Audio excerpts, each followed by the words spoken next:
Hi, we're sorry you're having issues downloading Beyond Labs onto your Mac. Let me show you how you might be able to fix this. If you're not being able to get your download to finish and it just goes through the whole download process and then restarts, you're going to need to find the installer on your computer.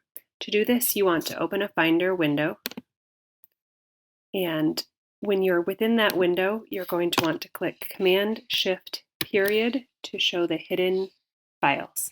And then you're going to open the Library folder, Application Support, and then the Beyond Labs Cloud Client.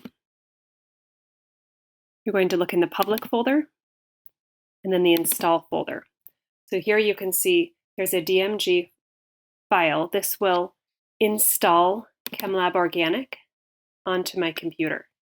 So I had downloaded it previously, the install didn't work, so if I click there, now I've got the official installer. I can double click that and it will install the program for me.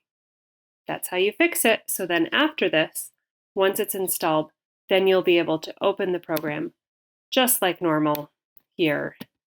This will turn into an open button and it'll work for you.